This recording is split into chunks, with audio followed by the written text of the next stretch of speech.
Je souhaite en notre nom à tous la bienvenue à Monsieur Philippe Baptiste, ministre chargé de l'enseignement supérieur et de la recherche. Monsieur le ministre, une semaine après avoir auditionné Madame la ministre Elisabeth Borne sur l'enseignement scolaire, nous sommes heureux de vous recevoir tant l'enseignement supérieur et la recherche concentrent d'importants enjeux d'avenir pour notre pays. J'évoquerai d'abord la question des moyens, puisque le budget pour 2025 risque d'affecter lourdement le fonctionnement de notre système d'enseignement supérieur et de recherche dans son ensemble. Alors que le nouveau président de France Universités soulignait la semaine dernière devant nous les difficultés auxquelles font face les universités, dont une large majorité est déficitaire, comment envisagez-vous de conforter leur financement pour vous assurer qu'elles puissent continuer à fonctionner normalement? Le niveau des moyens budgétaires consacrés à la recherche est tout aussi préoccupant. Contrairement à un certain nombre de voisins européens, la France reste loin de l'objectif de Lisbonne, qui a fixé l'effort en matière de recherche à 3% du PIB. La situation ne s'arrangera pas à court terme, puisque les paliers budgétaires fixés par la loi de programmation et de recherche, PLR de 2020, ne seront pas respectés cette année. À cet égard, ne serait-il pas temps de s'interroger sérieusement sur le bien-fondé du très coûteux crédit d'impôt recherche, du moins de sa version actuelle, représentant un coût fiscal de plus de 7 milliards d'euros par an? Il bénéficie essentiellement aux grandes entreprises sans produire d'effet notable sur la part d'investissement privé de recherche dans le PIB. J'en viens maintenant à un thème trop peu abordé, bien qu'essentiel dans la vie de nombreux étudiants, celui de l'aménagement des études et de leur adaptation aux autres activités, et je pense notamment, mais pas exclusivement, aux sportifs de haut niveau, qui ne disposent d'aucun statut, alors même que chacun connaît leur contribution au rayonnement de notre pays, comme l'ont démontré les Jeux olympiques et paralympiques l'été dernier. Comment les situations de ce type pourraient-elles être améliorées? Monsieur le ministre, cela fait beaucoup de sujets d'interrogation, j'en conviens, mais les préoccupations sont immenses. Je vais donc vous céder la parole pour une dizaine de minutes pour des propos liminaires, avant de laisser mes collègues vous poser quelques questions. Monsieur le ministre, c'est à vous. Merci beaucoup, Madame la Présidente, Mesdames et Messieurs les députés. Je suis très heureux de me présenter aujourd'hui devant la représentation nationale pour répondre évidemment à vos questions. Nous sortons d'une période de débat budgétaire qui a occupé beaucoup de temps, beaucoup d'énergie sur les bancs de votre Assemblée et dans les ministères. Et je voudrais souligner que dès mon arrivée, j'ai eu à cœur de défendre le budget de mon ministère. Et comme vous l'avez indiqué, c'est une préoccupation majeure. Et je dois dire que l'engagement de la Première ministre, ministre d'État, Madame Borne, a été également déterminant. Je voudrais commencer par vous remercier pour votre investissement en faveur des moyens de l'enseignement supérieur et de la recherche. Et je crois que nous pouvons avoir une certaine fierté en regardant le budget que nous avons obtenu dans un contexte qui était un contexte difficile. Ces moyens ne seront pas de trop, et en ce sens, je vous rejoins, mais notre société, comme vous le savez, connaît bien des divisions. La vérité elle-même y est régulièrement attaquée, y compris par de la désinformation, amplifiée aujourd'hui par, évidemment, les réseaux sociaux et, de temps à autre, l'intelligence artificielle. Et dans ce maelstrom, la recherche doit être, peut-être, doit être le gage de l'exactitude.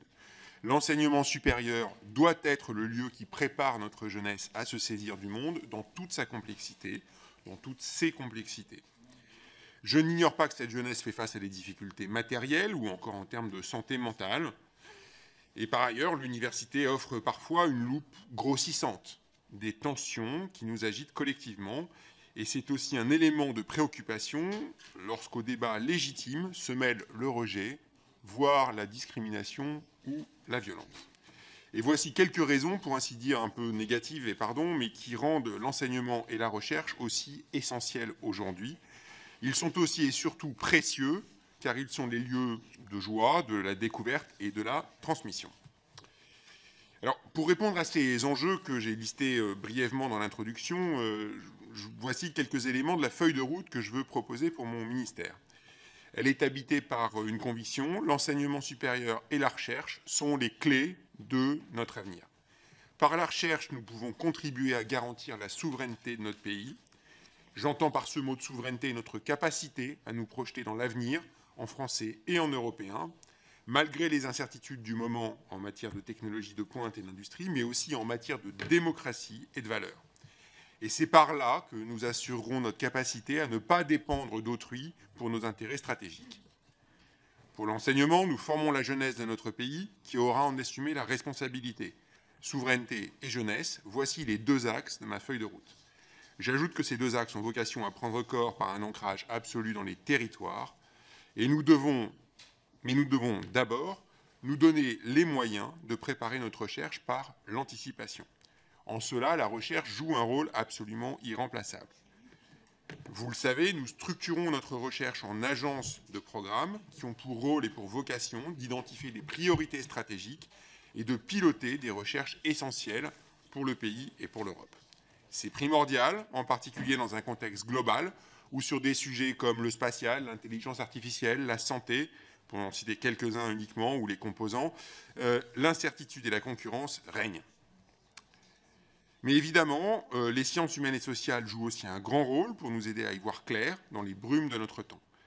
Il nous faut en tout cas faire des choix pour éviter le saupoudrage systématique des moyens et agir de façon efficace pour et par la recherche. Au cœur de mon action, je veux aussi mettre la défense des valeurs qui sont au cœur et au fondement de l'enseignement et de la recherche. Tout d'abord, les libertés académiques sur lesquelles aucun compromis n'est possible. Ensuite, le refus absolu de toute forme de discrimination et de toute violence. Cela signifie aussi bien la lutte contre les violences sexistes et sexuelles qu'un combat résolu contre le racisme et en particulier contre l'antisémitisme. À ce propos, nous serons bientôt amenés à travailler ensemble dans le cadre de l'examen d'une proposition de loi de vos collègues du Sénat sur la lutte contre l'antisémitisme dans l'enseignement supérieur. Enfin, la promotion des valeurs passe par un effort renouvelé en faveur de l'égalité homme-femme dans l'enseignement supérieur et la recherche. Cela signifie notamment d'accentuer de manière notable les efforts envers l'attractivité de la science pour les femmes. C'est un chantier nécessaire pour lequel nous marchons main dans la main avec les équipes de la ministre d'État, Elisabeth Borne. Pour remplir son rôle et pour être fidèle à ses missions, le système d'enseignement supérieur et de la recherche doit avoir les moyens. Ces moyens, il faut les utiliser au mieux, au service des chercheurs, des enseignants-chercheurs, des enseignants, des étudiants ou encore des personnels non enseignants. La loi de programmation de la recherche, la LPR, a permis un certain nombre de transformations qui sont, je crois, de grandes transformations. Le texte initial prévoit une clause de revoyure et je compte mettre cette disposition en œuvre avec toutes les parties prenantes, y compris les parlementaires évidemment, pour revoir et faire un bilan de ce qui a été fait et de ce que nous devons encore faire. Faciliter le travail de tous, des laboratoires aux amphis, c'est aussi travailler sur un chantier de simplification. Nous ne sommes pas plus épargnés que le reste de la société par la complexification et parfois la bureaucratisation du quotidien. C'est une demande forte qui émane des laboratoires, des amphis, et je veux y travailler en particulier en ce qui concerne, permettez-moi de donner un exemple, les appels à projets, un mode de financement devenu aujourd'hui majoritaire dans la recherche et qu'il faut profondément repenser. Aller chercher des moyens, c'est aussi réfléchir. Et pardon, je reviens un instant sur la question des appels à projets. Il n'est pas question évidemment de supprimer toute forme d'appel à projets, mais l'Agence nationale de la recherche, par exemple, fonctionne par appel à projets, c'est très bien, l'Europe aussi. Mais par contre, les autres moyens que nous distribuons aujourd'hui dans les laboratoires n'ont pas à passer systématiquement par des appels à projets.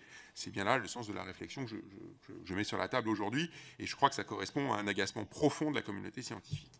Aller chercher des moyens, c'est aussi réfléchir à une meilleure articulation de la recherche publique et de la recherche privée. Aujourd'hui, la France est en retard sur ses objectifs en recherche et développement, vous l'avez mentionné dans votre introduction. Cela est dû en très large partie à un manque d'investissement dans la R&D de la part des entreprises. Mon ministère est le ministère de toute la recherche, publique comme privée, et je veux accompagner le mouvement de hausse de l'investissement privé au service d'une innovation qui doit être bénéfique à toutes et à tous. Cela signifiera probablement interroger l'efficacité de tous les dispositifs existants, qui certains n'atteignent visiblement pas toutes leurs cibles, ou en tout cas pas l'ensemble des cibles qui avaient été définies au départ.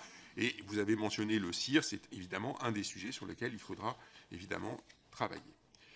J'en viens maintenant à ce qui nous intéresse tous, peut-être de manière plus directe, et je veux parler de la jeunesse et de la question de la vie étudiante. Je pense qu'il est possible d'apporter des solutions concrètes aux difficultés de nos jeunes lorsqu'ils en ont le besoin. Beaucoup a été fait, par exemple avec les repas de qualité et accessibles, la loi Lévy qui a joué un grand rôle à ce sujet en particulier. Nous voulons aller plus loin. Un gros chantier nous attend en ce qui concerne la réforme du système de bourse. C'est un enjeu d'organisation, un enjeu de justice et bien sûr un enjeu budgétaire. Et je veux avancer sur ce sujet, en particulier avec les organisations étudiantes, car il y a une attente forte aujourd'hui. Il y a une question de justice sociale.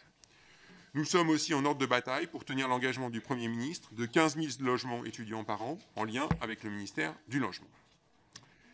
Enfin, je porterai avec tout le ministère une attention particulière aux étudiants en Outre-mer ou venus d'Outre-mer pour étudier dans l'Hexagone. Je tiens d'ailleurs à dire que nos équipes sont très engagées à Mayotte pour apporter des solutions d'urgence aux étudiants. Je parle des Outre-mer, mais de manière plus générale, je veux mettre l'attention au territoire au cœur de mon action. C'est aussi un des sujets sur lesquels je pense que nous avons à travailler ensemble, car en matière d'enseignement supérieur, le lien à tous les élus, à commencer par les élus locaux, est une condition nécessaire pour mener une politique efficace. Les besoins des territoires doivent être une boussole qui nous guide dans la définition des cartes de formation pour donner de réelles perspectives d'études, mais aussi des perspectives d'emploi aux jeunes. Tous les jeunes en France, où qu'ils se trouvent, doivent avoir accès à une formation de qualité, à proximité de leur lieu de résidence. Et la continuité entre Bac-3 et Bac+3 sur les territoires occupera donc une place éminente dans mes priorités, dans une coopération qui est indispensable avec le ministère de l'Éducation nationale. Nous sommes aussi en dialogue avec le MEN, en dialogue constant pour améliorer le système d'orientation et apporter le maximum de clarté aux jeunes et à leurs familles. Cela passera notamment par une régulation du privé post-bac, je m'y engage. L'orientation, c'est aussi la plateforme Parcoursup, qui n'est qu'une plateforme informatique, qui a apporté beaucoup de réponses, mais qui suscite encore des questions et parfois des angoisses chez les étudiants et leurs familles. Nous y sommes attentifs et nous ferons tout pour y répondre en intégrant les enjeux d'orientation dans une approche territorialisée qui permette de préserver les chances d'études du plus grand nombre. Nous devons aussi regarder en face la situation des jeunes issus du baccalauréat professionnel et pour lesquels le supérieur est souvent, très souvent, une voie d'échec. Je souhaite qu'il soit au cœur de notre projet et à ce titre, la propédeutique voulue par le Premier ministre peut apporter des réponses. Voici en quelques mots et à grands traits le projet que je porte pour le ministère chargé de l'enseignement supérieur et de la recherche. Et je vous remercie pour votre écoute. Je serai évidemment très heureux de répondre à vos questions. Merci beaucoup. Je vous remercie, Monsieur le Ministre. Nous allons donc passer maintenant aux orateurs de groupe. Donc, vous allez avoir une dizaine de questions. Nous allons les écouter d'affilée et vous aurez une réponse globale, si ça vous convient. Nous allons commencer avec le Rassemblement national et avec José González. Merci, Madame la Présidente. Monsieur le Ministre, la question de la transparence des financements universitaires, en particulier ceux issus de la contribution de vie étudiante et des campus, suscite de nombreuses interrogations. Plusieurs cas récents montrent que des fonds destinés à améliorer les conditions de vie des étudiants servent en réalité à financer des événements à forte connotation politique, voire ouvertement militant. Certains de ces événements ont même pris pour cible le gouvernement ou promu des causes qui ne font pas consensus parmi les étudiants. Dans le même temps, il est de plus en plus fréquent de voir des universitaires et des présidents d'universités user de leur statut institutionnel pour diffuser des prises de position partisanes qui ne reflètent pas nécessairement la diversité des opinions des étudiants et des personnels de ces établissements. Cette politisation croissante des milieux universitaires pose une double question. D'une part, celle du respect de la neutralité des institutions d'enseignement supérieur et, d'autre part, celle de la rigueur dans l'utilisation des fonds publics. L'université doit rester un lieu de savoir et de débat libre, mais elle ne peut pas devenir un instrument de militantisme financé par des contributions obligatoires d'étudiants dont les sensibilités politiques peuvent être très variées. Face à ces dérives, Monsieur le Ministre, quelle est votre position sur cette instrumentalisation croissante du monde universitaire à des fins idéologiques ? Quelles mesures comptez-vous prendre pour garantir une gestion transparente et neutre des financements publics, notamment ceux de la CVEC, afin que les étudiants ne soient plus contraints, malgré eux, de financer des actions politiques ou militantes? Enfin, quelles dispositions envisagez-vous pour rappeler aux présidents d'universités leur devoir de réserve et de neutralité institutionnelle afin d'éviter que les établissements eux-mêmes soient engagés dans des positions partisanes? Je vous remercie. Merci. Nous passons au groupe Ensemble pour la République avec Christophe Marion.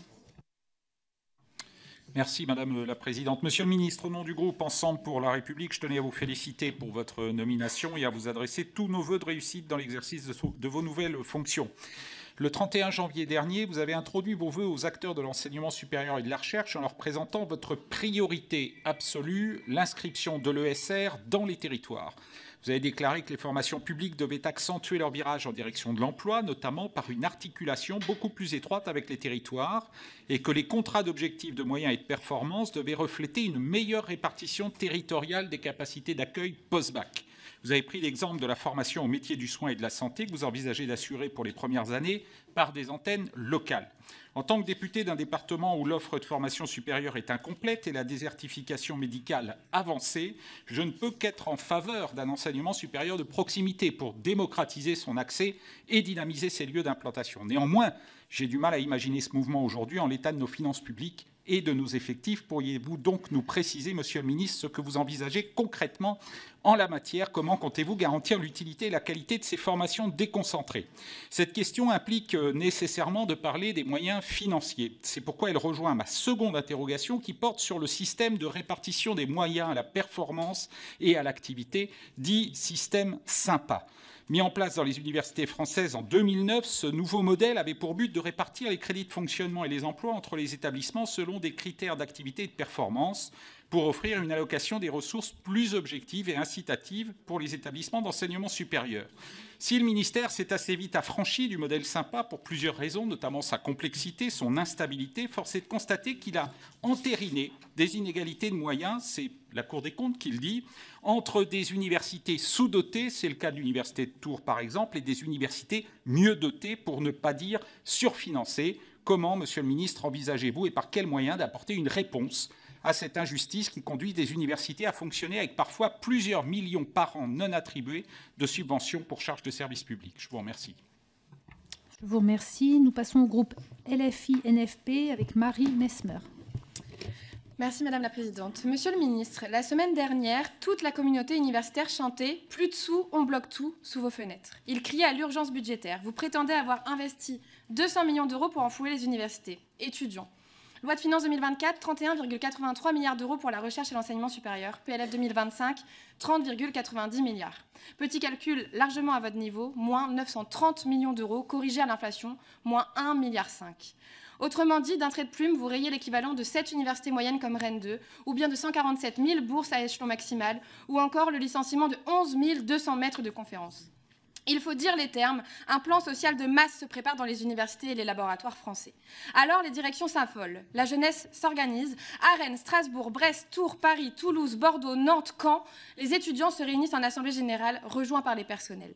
Pourtant, la recherche et l'enseignement supérieur sont déjà à sec. 60 universités sur 75 sont en déficit en 2024. Et ce sont des déficits abyssaux. 25 millions à Lille, 17 millions à Montpellier, 13,5 millions à Rouen. Et même avant votre saignée, votre politique actait déjà la suppression de plus de 30 000 places en licence et en master pour la rentrée prochaine.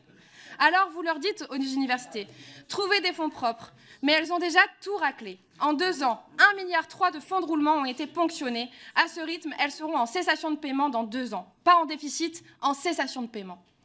Le CNRS, lui, a menacé de retirer les financements aux 3/4 de ces laboratoires pour ne garder que quelques laboratoires élitistes, dits Key Labs. En réalité, votre objectif n'est pas l'efficacité budgétaire, mais la destruction programmée de l'université et de la recherche publique pour imposer un système élitiste, payant et soumis aux intérêts privés. Inéluctablement, votre austérité conduit au décrochage scientifique et technique de la France. Or, la recherche et l'élévation du niveau général d'éducation sont nos remparts contre l'obscurantisme et nos leviers face au bouleversement climatique. C'est cet avenir-là que vous liquidez. Je vous remercie. Nous passons au groupe socialiste et apparenté avec Emmanuel Grégoire. Merci beaucoup, Madame la Présidente. Monsieur le Ministre, chers collègues, je vais moi aussi, Monsieur le Ministre, d'abord vous souhaiter bon courage dans vos nouvelles fonctions et vous poser plusieurs questions. Je ne le dirai pas avec les mêmes mots, mais sur le fond, je suis d'accord avec ce qui vient d'être évoqué. On est face à un contexte budgétaire qui est d'une difficulté quasi insurmontable pour beaucoup d'établissements d'enseignement supérieur public. Et donc, évidemment, ils vont devoir faire des économies là où on leur demanderait normalement d'augmenter leur capacité d'accueil, y compris, j'y reviendrai dans un instant, par rapport à l'enseignement supérieur privé et en particulier lucratif. Et donc, quelques questions pour éclairer nos débats et préparer notre charge de travail des semaines et des mois qui viennent. D'abord, quelle est la place de l'enseignement supérieur selon vous dans la préparation de l'avenir et défendez-vous un droit d'accès universel à cet enseignement supérieur et comment en assurer l'effectivité? Deuxième chose, dans la bataille mondiale de la connaissance, comment entendez-vous articuler excellence et égalité territoriale, en particulier en soutien aux établissements d'enseignement supérieur dans des endroits qui ont besoin d'être soutenus et qui sont parfois en difficulté? Comment assurer le développement de l'enseignement supérieur public, en particulier dans un contexte d'économie budgétaire demandée, alors que les besoins sont croissants, en particulier dans des filières sous-dotées en capacité d'accueil? Quelles mesures entendez-vous porter pour mieux réguler l'enseignement supérieur privé lucratif, sur lequel, vous le savez, un certain nombre d'observations et de critiques sont formulées à raison, et nous y travaillerons là aussi dans les semaines à venir? Et enfin, ce n'est pas directement votre portefeuille, mais vous ne pouvez pas y être indifférent, je l'imagine. Quelles mesures entendez-vous mettre en œuvre pour faciliter le logement des étudiants et des chercheurs dans un contexte d'une tension immobilière insurmontable pour beaucoup d'étudiants qui se traduit soit par des renoncements à étudier, soit par une précarité d'hébergement absolument insoutenable? Je vous remercie. Nous passons au groupe La Droite républicaine avec Virginie Duby-Muller. Monsieur le ministre, avec ma collègue Frédérique Meunier, nous avions présenté le rapport budgétaire au nom de notre commission mettant en avant l'aggravation de la précarité étudiante. Bien qu'imparfait, ce budget avait bénéficié d'un effort conséquent de près de 200 millions d'euros par rapport au budget 2024, alors que tous les ministères sont à la recherche d'économies. Ce montant ne suffira pas néanmoins pour compenser les effets de l'inflation. La réponse doit aussi passer par des économies structurelles couplées à de nouvelles pistes de financement. Partagez-vous cette analyse? Face à ce contexte budgétaire contraint, comment préserver au mieux les universités et la qualité de l'enseignement? Deuxième sujet, nous constatons de plus en plus des faits de violence dans les universités, comme le 11 février dernier à l'université Jean Jaurès de Toulouse ou fin janvier à l'université Rennes 2, venant de militants d'extrême gauche, sans parler de toutes les dérives qu'il y a dans les IEP et notamment à Sciences Po Paris. Il est d'ailleurs cocasse de voir certains syndicats s'offusquer, je cite, de la casse du service public et de la dégradation de leurs conditions d'études, alors que dans le même temps, des étudiants de la même mouvance détruisent leur lieu d'études. Ces faits qui se multiplient sont profondément choquants et font peser de graves menaces sur la liberté d'expression dans l'enseignement supérieur. Notre collègue ancien ministre Patrick Hetzel s'était courageusement emparé de ce sujet. Il avait lancé une mission pour renforcer la sécurité et la sérénité sur les campus en novembre 2024. Pouvez-vous nous assurer que cette mission se poursuit et quel regard portez-vous sur tous ces faits sur lesquels la réponse de l'État doit être implacable? Par ailleurs, l'intelligence artificielle représente un levier majeur d'innovation, mais elle suscite également de nombreuses interrogations. Selon une récente étude d'Odoxa, 61% des Français perçoivent l'IA comme une menace plutôt que comme une opportunité. Dans ce contexte, la question des données est un enjeu fondamental. Leur qualité et leur utilisation conditionnent la fiabilité et l'éthique des modèles d'intelligence artificielle. L'impact pour le secteur de la recherche est très important, que ce soit dans les manipulations de data pour les chercheurs que par la certification de l'intégrité des publications scientifiques à l'heure de l'IAG. Dès lors, quelles actions votre ministère met-il en place pour garantir des données fiables, respectueuses de l'intégrité scientifique et accompagner les chercheurs vers la maîtrise de l'IA, notamment générative? Merci. Je vous remercie. Nous passons au groupe écologiste et social avec Sophie Taillé-Polian. Merci, Madame la Présidente. Monsieur le ministre, je suis extrêmement étonnée par votre discours introductif sur le fait que vous ayez axé votre propos sur deux axes que vous dites prioritaires, qui sont la souveraineté et la jeunesse.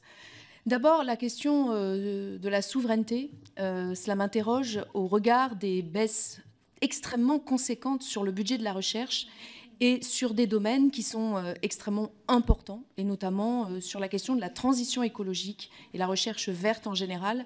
S'il y a bien une question où il faut que nous soyons leaders au niveau international, que nous ne devons pas attendre que les autres s'en occupent, c'est bien cette question majeure de la transition écologique.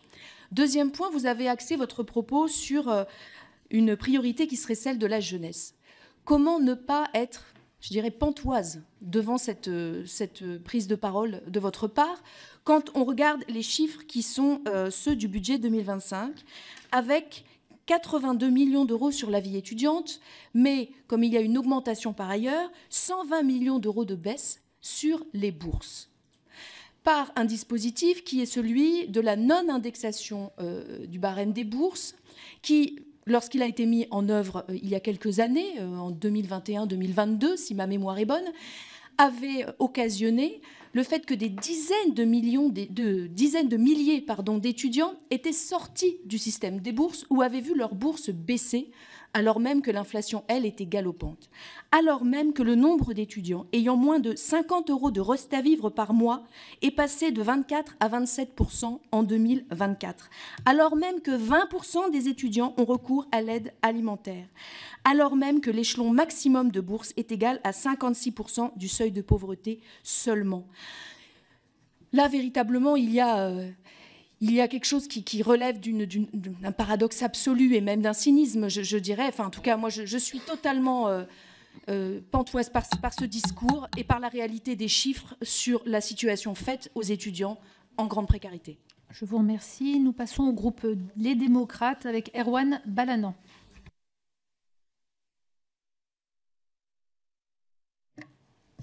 Merci Madame Messmer de...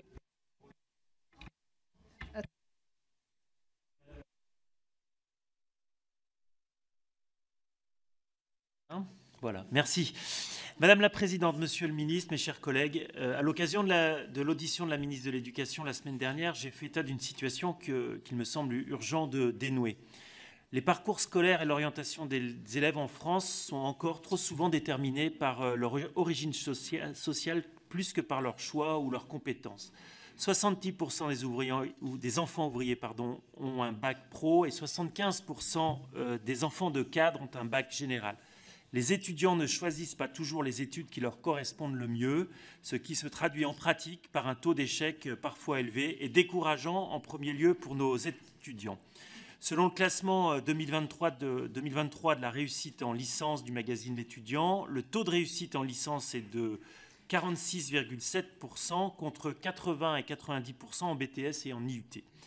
Le défaut de choix d'orientation n'est certainement pas la seule explication. Le changement de cadre, de pédagogie et de méthode d'apprentissage joue aussi un rôle important.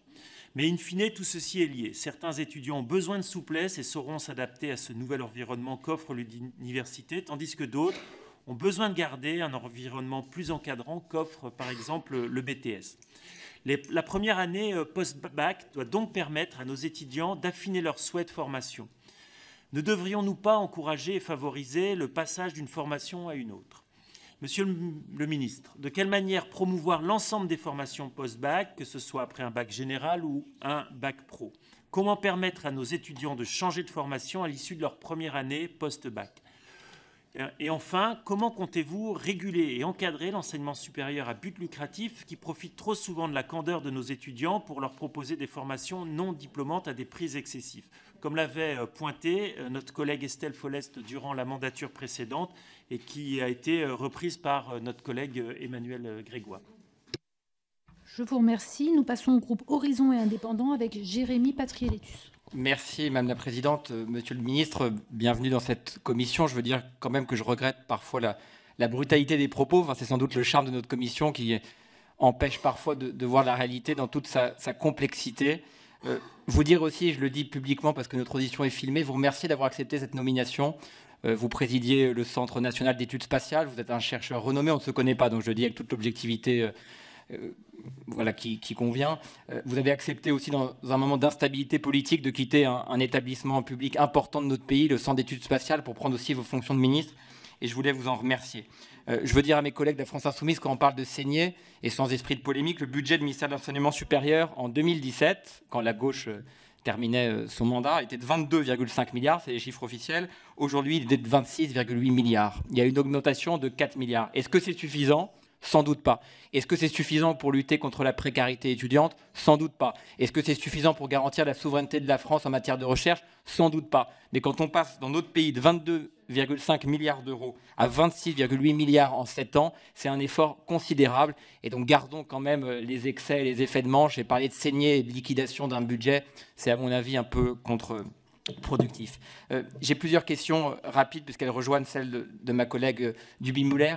De votre expérience de chercheur, quelques mots peut-être sur la manière dont l'intelligence artificielle va percuter le monde de l'enseignement supérieur, qui me paraît être un défi vertigineux, à la fois dans le travail pédagogique de nos enseignants, dans le travail de nos élèves, nos étudiants, et puis dans le travail de la recherche. Une question rapide sur le respect des principes de la République et des valeurs, au-delà de toute polémique. Est-ce qu'aujourd'hui nos présidents d'université ont l'ensemble des outils juridiques à leur disposition pour faire respecter ces principes de pluralité et des valeurs de la République dans nos établissements d'enseignement supérieur? Et puis une dernière question sur le budget de la recherche. Nous nous inquiétons sur ce budget en particulier, sur la capacité à garantir la souveraineté de la France en matière de recherche, alors que le président américain, avec les GAFAM en bras armés, développe une stratégie ambitieuse. Je vous remercie. Nous passons au groupe Lyot avec Joël Bruno. Merci Madame la Présidente. Monsieur le ministre, à mon tour, je vous poserai évidemment d'abord une question sur l'environnement budgétaire. Donc chacun pourra apprécier les choses telles qu'il les pense, mais il n'en demeure pas moins que si le budget 2025 est compliqué à établir, je crains que celui de 2026 soit pire que le précédent. Donc, dans ces conditions, la première question que je vous poserai, c'est comment, alors même que si vous ne disposez pas du plus gros budget qui existe, d'une part, ni de la plus grosse administration, vous êtes sans aucun doute sur un des sujets, si ce n'est le sujet peut-être le plus important que nous ayons pour notre avenir collectif. Et donc, par conséquent, quelles sont les pistes concrètes que vous souhaitez explorer avec l'expérience qui est la vôtre d'un praticien de la recherche? Praticien et les théoriciens, vous êtes finalement un praticien, donc ça peut être une expérience, me semble-t-il, extrêmement utile pour dégager des marges de manœuvre nécessaires pour se rapprocher des objectifs qui sont les nôtres et que je pense nous partageons. Et puis ma deuxième question, elle est plus ciblée. Alors sur le premier aspect, quand même souligner la participation importante des collectivités locales sur l'accompagnement des projets portés par les universités. Bon, par exemple à Caen, voilà, celui de la région, de la communauté urbaine, etc. Et sans cet engagement, sans doute que certains projets ne pourraient pas se faire, aux côtés bien sûr de l'État. Donc ma deuxième question est plus ciblée, en l'occurrence porte sur les modalités de la dévolution de l'immobilier des universités françaises.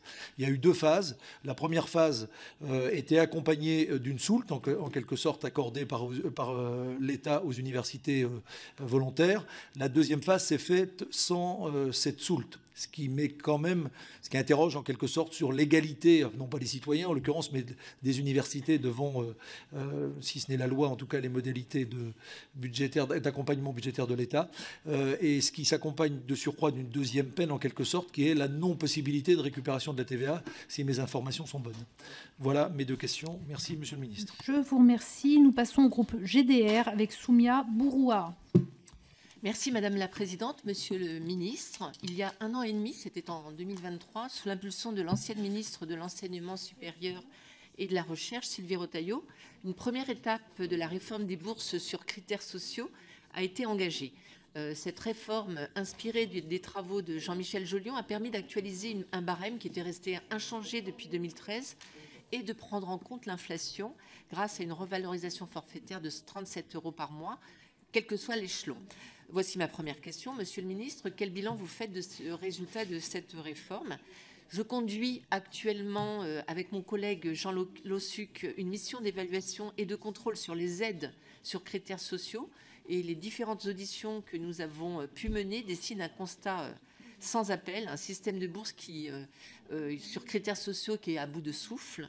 Et donc il est nécessaire de le réformer en profondeur pour mieux accompagner financièrement les étudiants, simplifier leur accès aux droits et rendre ce système plus progressif. L'ancien ministre Patrick Hetzel avait annoncé qu'une concertation serait lancée au printemps 2025 pour préparer une nouvelle réforme de ce système de bourse qui aurait été déployé pour 2026.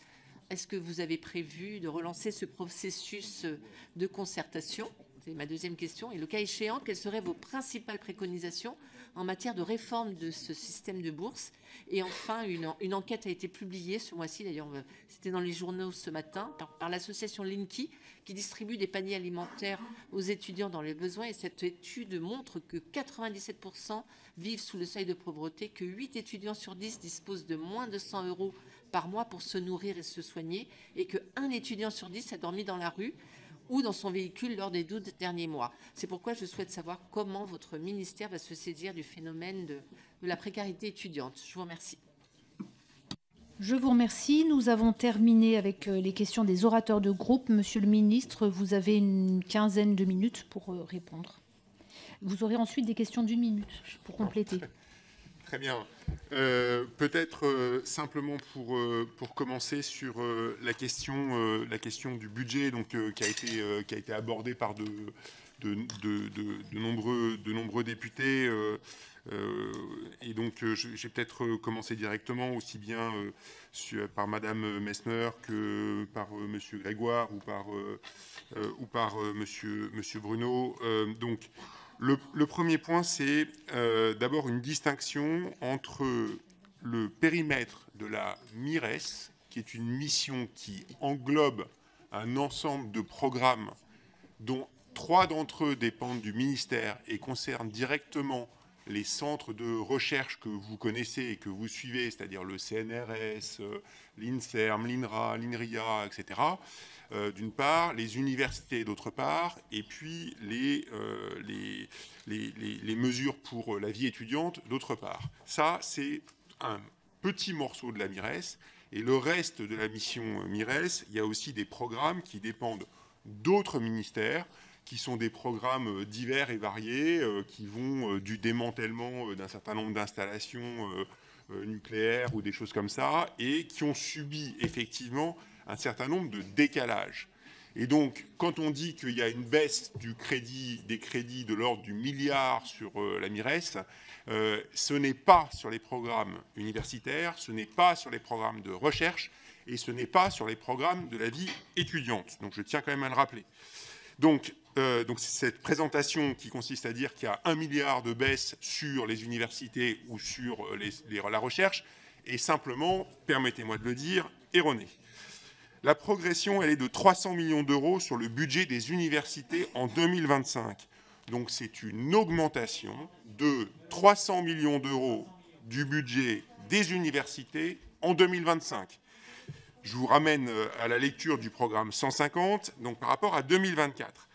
Ça permet de compenser de manière intégrale et de manière pérenne le casse-pension, soit 200 millions d'euros de progression, et il y a 100 millions d'euros de crédits dédiés aux mesures RH de la loi de programmation recherche. Il y aura des mesures d'économie résiduelles qui seront de l'ordre de 40 millions d'euros et qui seront pris en charge sur des dispositifs transversaux qui ne vont pas impacter les établissements. Donc c'est une... Voilà, donc je voudrais quand même le dire de manière très claire. Sur le programme maintenant 172, qui est le programme recherche, donc avec en particulier le CNRS. Le CNRS prendra à sa charge un prélèvement de trésorerie d'une centaine de millions d'euros. CNRS, pour lequel j'ai une affection toute particulière, puisque j'ai passé un certain nombre d'années, le CNRS a aujourd'hui des réserves de 1,4 milliard d'euros. C'est beaucoup d'argent. Donc cet effort... Alors, une partie significative de ces réserves sont des réserves qui sont fléchées sur des programmes existants. Mais il y a aussi une partie de ces réserves qui sont libres d'emploi. Et donc que nous allons évidemment utiliser pour garantir le fonctionnement et le bon fonctionnement de l'ensemble de système. Et aucun programme de recherche ne sera arrêté. Donc c'est un effort ponctuel qui va permettre de préserver en particulier les mesures RH de la LPR, de la loi de programmation recherche.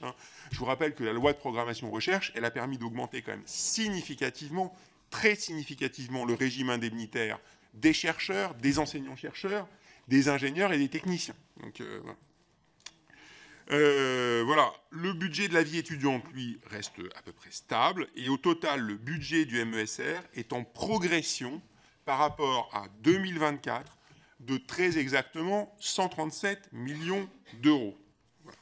Donc si je reviens sur les choses précédentes, hein, effectivement, sur le budget 2025 de la MIRES, qui prend non seulement ces 3 programmes que je vais mentionner, plus d'autres programmes qui sont des programmes d'autres ministères, il y a une diminution de 930 millions d'euros.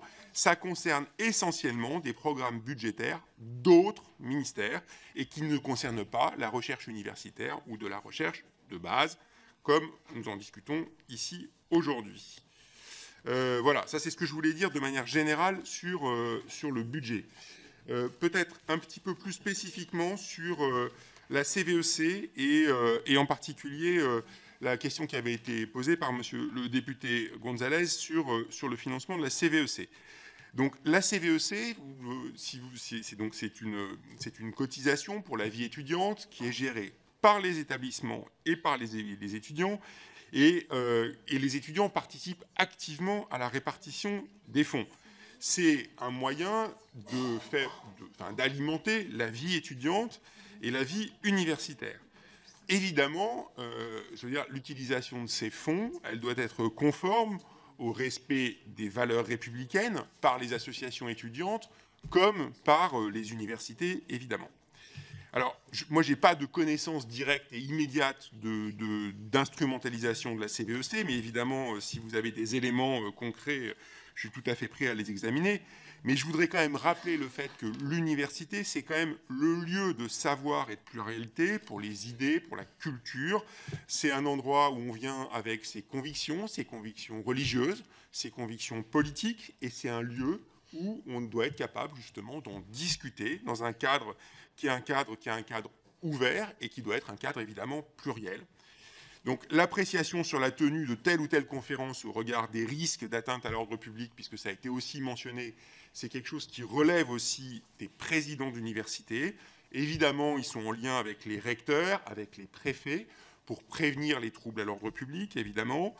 Je voudrais aussi rappeler qu'on a quand même des consignes qui sont aussi extrêmement claires pour que, justement, on évite ces troubles à l'ordre public et qu'on puisse avoir des débats systématiques au sein des établissements. Je note en particulier qu'un certain nombre d'établissements conditionnent l'organisation des conférences à, justement, une expression plurielle, une expression pluraliste des opinions.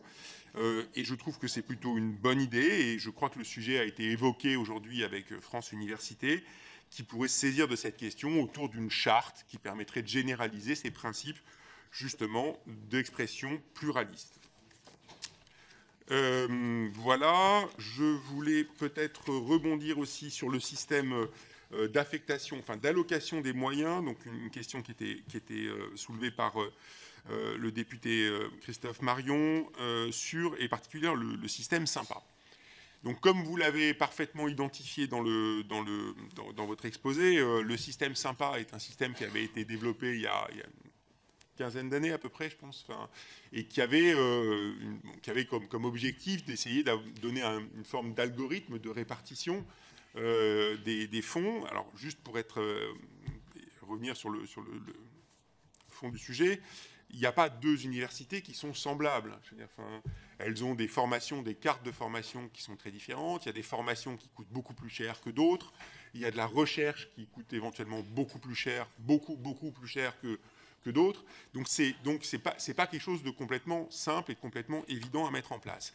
Le système Sympa qui avait été développé, comme ça a été mentionné, en fait, il a très rapidement montré ses limites par son instabilité, sa très grande instabilité. Et donc, rapidement, il a été effectivement mis de côté. Le corollaire, c'est qu'effectivement, on est sur un système très statique aujourd'hui d'allocation, d'affectation des moyens, qui se fait essentiellement sur la base des moyens alloués les années précédentes. Et évidemment, on ne peut pas être complètement satisfait de cette situation. Donc, il faut réfléchir à un modèle qui permet de mieux prendre en compte l'activité des universités, tenir compte aussi des contrats d'objectifs et de performance. Moi, je pense qu'il faut qu'on ait une discussion sur cette question-là avec les établissements universitaires. Je leur en ai déjà parlé à plusieurs reprises.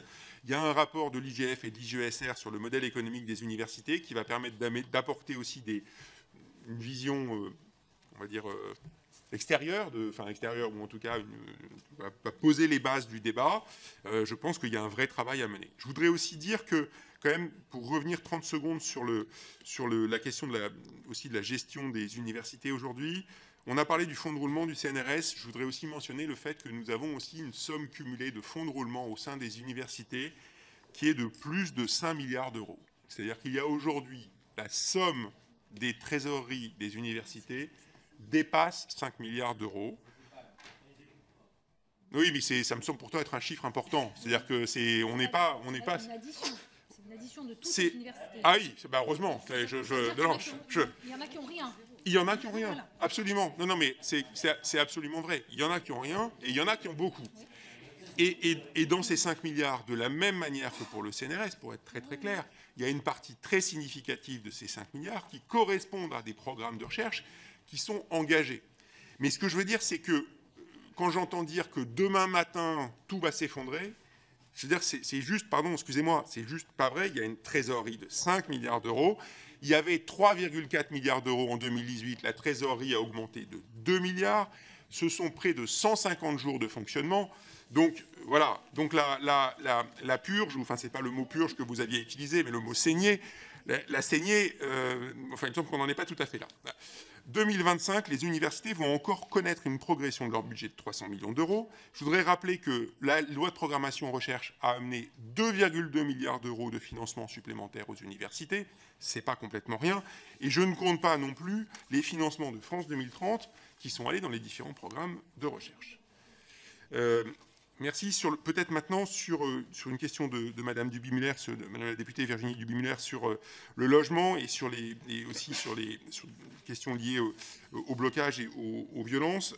Sur le logement, le bilan 2018-2022, c'est à peu près 30 000 logements sociaux qui ont été créés, dont 12 000 par les CROUS.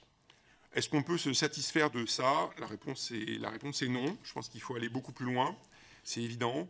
La feuille de route de 2023, c'est de rénover 12 000 logements vétustes et de créer 35 000 logements nouveaux d'ici 2027. Et le Premier ministre est allé plus loin, puisqu'il a annoncé 15 000 logements par an sur 3 ans, en privilégiant un logement qui est un logement social et intermédiaire. C'est un travail que nous avons commencé déjà à mener avec le ministère du Logement. Je peux vous dire que les préfets sont mobilisés, les recteurs sont mobilisés, le CROUS est mobilisé, l'identification des terrains disponibles est déjà en cours.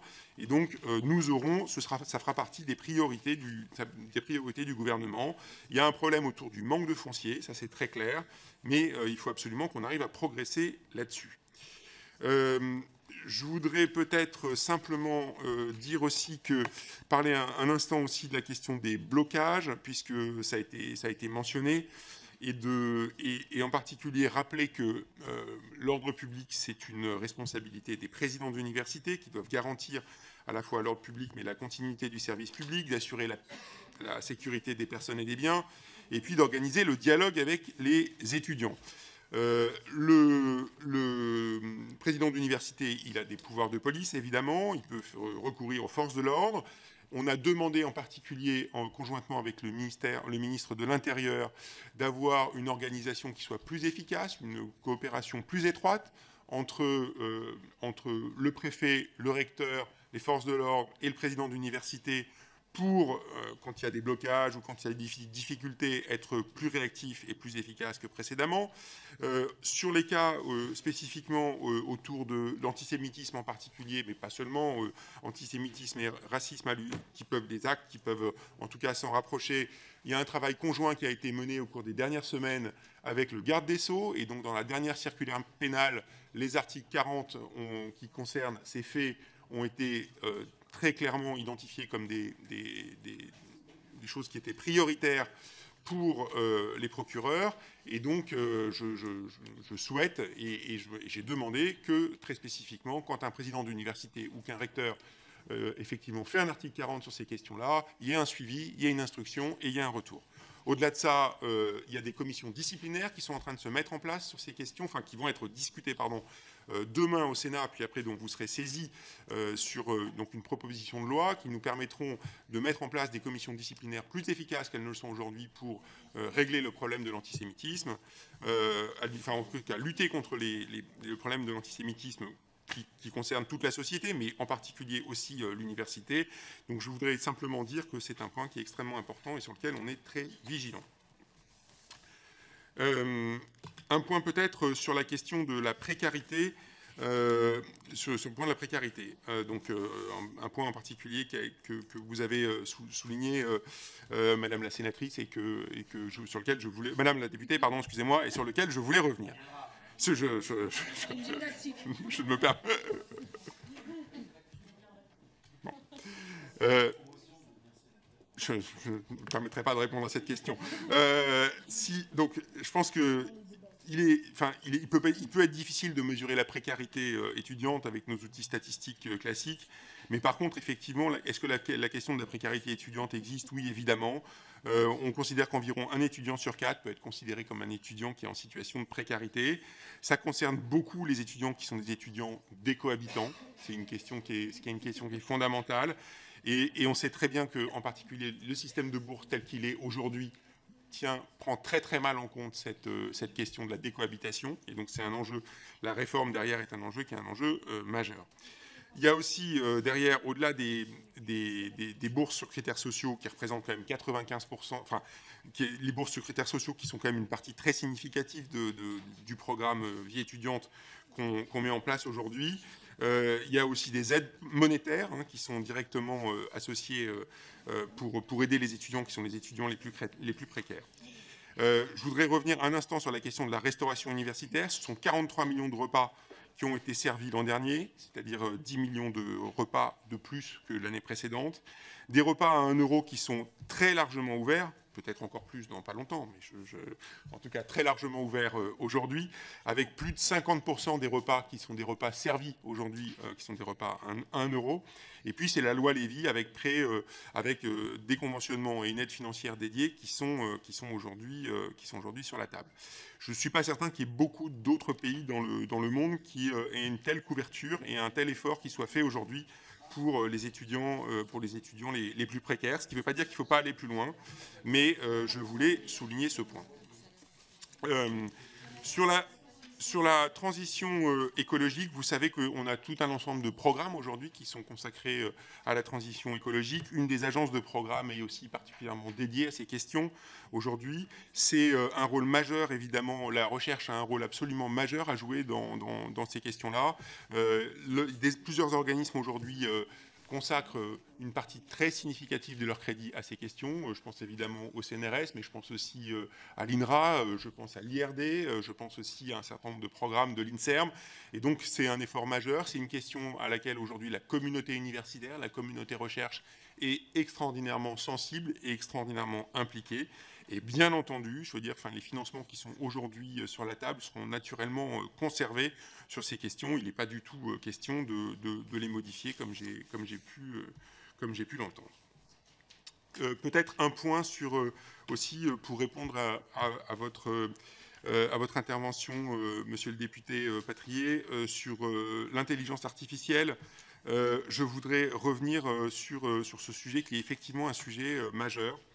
Je crois qu'aujourd'hui, l'intelligence artificielle, on en parle énormément dans la société. On voit arriver la vague de l'intelligence artificielle dans un certain nombre de secteurs industriels. Moi, ce que je peux vous dire, c'est qu'aujourd'hui, dans les laboratoires de recherche, la vague, elle est pas en train d'arriver. Elle est arrivée. Elle est arrivée. Il y a des pans entiers de la recherche qui sont bouleversés. L'exemple le plus simple, c'est qu'aujourd'hui, je ne connais pas beaucoup de mes collègues qui n'utilisent pas à un moment ou à un autre une intelligence artificielle générative pour l'aider à rédiger ses papiers et ses articles. Bon, ça, c'est un point assez marginal, mais enfin, c'est un premier élément. Mais c'est aussi des pans entiers de la recherche expérimentale et de la qui sont aujourd'hui profondément modifiés par l'intelligence artificielle. C'est la recherche en sciences des matériaux, c'est la recherche en biologie, c'est la recherche dans le domaine des médicaments, c'est la recherche sur tous les sujets qui touchent évidemment au traitement des données massives et à la contextualisation des données. Et cette vague, elle est aujourd'hui dans les laboratoires, elle est vraiment massive. On n'en voit aujourd'hui que le début. Sur les questions de l'enseignement supérieur et de l'impact de l'IA, c'est aussi évidemment un bouleversement, comme dans les autres secteurs de l'enseignement, y compris dans au lycée, au collège et avant. C'est un changement qui est un changement majeur. Je pense évidemment je ne crois pas du tout au fait qu'on pourrait s'abstraire de cette question et continuer à faire cours ou continuer à amener des maquettes pédagogiques sans tenir compte de l'intelligence artificielle. Il faut évidemment les intégrer dans la formation, mais il faut aussi expliquer aux étudiants comment fonctionnent ces algorithmes, ce que c'est que l'intelligence artificielle, les biais que peuvent induire la mobilisation de l'intelligence artificielle, qui ne fait que répéter avec une grâce supérieure à celle du perroquet, mais qui ne fait quand même que répéter des choses qui existent déjà et faire des connexions entre des choses qui existent déjà, et qui donc évidemment répètent tous les biais qui existent aujourd'hui dans notre société. Et donc ça, c'est quand même des questions de formation aujourd'hui qui sont absolument fondamentales et sur lesquelles il faut qu'on se mobilise et il faut qu'on aille expliquer aux étudiants très tôt quelles sont les limites de ces systèmes et quels sont aussi les enjeux qui sont derrière. Merci. Alors là, peut-être une question qui avait été aussi soulevée par monsieur le député, monsieur Bruno, sur le patrimoine des universités. Comme vous le savez, le parc immobilier des EPSCP est l'un des plus vastes appartenant à l'État. Ce sont 16 millions de mètres carrés, c'est absolument considérable. Les besoins de rénovation des bâtiments pour atteindre les objectifs de décarbonation seraient de l'ordre, aujourd'hui, sont estimés de l'ordre de 15 milliards d'euros pour l'ESR. On parle de sommes qui sont absolument gigantesques. Les établissements bénéficient depuis plusieurs années de différents financements. Je vais en citer quelques-uns. Les CPER, avec 925 millions d'euros pour environ 500 opérations entre 2015 et 2020, et plus d'1 milliard d'euros pour 460 opérations de 2021 à 2027. Le plan Campus, avec 200 millions d'euros par an. Et le plan de relance, avec 1 milliard d'euros par an, et les plans Résilience 1 et 2. Le PLF 2025, malgré la saignée, prévoit encore plus de 300 millions d'euros en crédit de paiement pour l'investissement immobilier. Et les établissements voient également...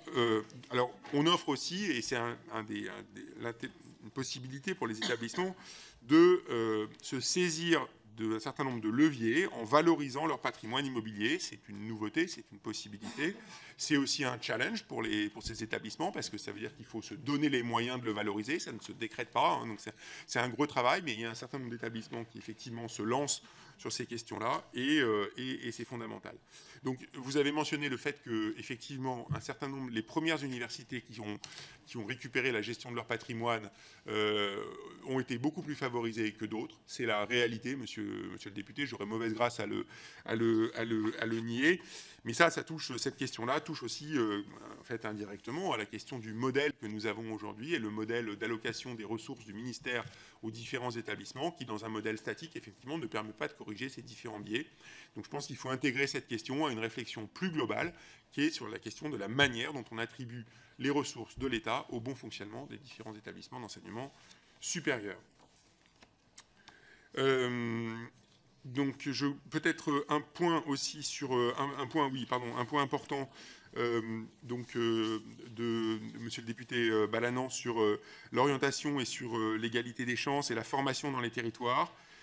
Je vais dire une banalité, mais je vais quand même le dire. L'inégalité d'accès à l'enseignement supérieur, le premier des critères est probablement géographique. Le fait d'habiter dans un territoire, dans une zone rurale, est très souvent un frein majeur, d'abord dans le choix, parce que les choix des formations de proximité sont en général relativement réduits, d'une part, et puis aussi, évidemment, en étant moins exposé à d'autres étudiants, à d'autres rôles modèles, à des enseignants, eh bien, c'est aussi parfois un frein à l'ambition et un frein à la poursuite d'études qui peuvent être des études longues et des études ambitieuses. Je pense que la mobilité, c'est une vraie question. Elle est difficile pour les étudiants modestes. Et c'est absolument majeur, c'est fondamental, je crois, d'investir sur ces questions. Il y a aujourd'hui 150 antennes universitaires qui accueillent près de 100 000 étudiants en France. Ont été créés depuis 2019 70 campus connectés. Et puis, ont été mises en place aussi des formations en alternance dans les lycées professionnels. Moi, je suis profondément convaincu qu'il faut aller plus loin. Je suis convaincu qu'il y a des opportunités avec la baisse démographique qui s'amorce aujourd'hui dans un certain nombre d'établissements du SCO, avec des disponibilités qui sont présentes en termes de mètres carrés disponibles. Donc je crois qu'il faut qu'on arrive à discuter intelligemment avec les régions, avec les recteurs, pour tirer bénéfice de ça et regarder comment on investit ces locaux au plus près des territoires pour proposer des formations. Maintenant, il y a une difficulté aussi, c'est qu'au-delà des locaux, au-delà de l'immobilier, aller créer ces antennes, ça coûte cher. Ça coûte cher parce qu'il faut envoyer des étudiants bien sûr, mais enfin il faut aussi envoyer des enseignants, pardon. Il faut envoyer des enseignants, il faut envoyer des formateurs au plus près des territoires. C'est beaucoup d'investissements, mais ça, je crois que c'est quelque chose qui est absolument fondamental pour la suite. Je voudrais juste, je vois que le temps passe, mais je voudrais dire un mot sur la question des bacheliers professionnels dans l'enseignement supérieur. Les bacheliers professionnels, en quelques années, là, avec en particulier le travail qui a été mené avec la loi OR, un travail de réorientation des bacheliers professionnels vers les BTS a été mené, et on a aujourd'hui 54% d'entre eux qui sont dans les BTS. C'est là où ils réussissent le mieux, avec un taux de réussite je parle de mémoire, de 50% 42% pardon, en 2 ans, donc et c'est là où ils réussissent le mieux.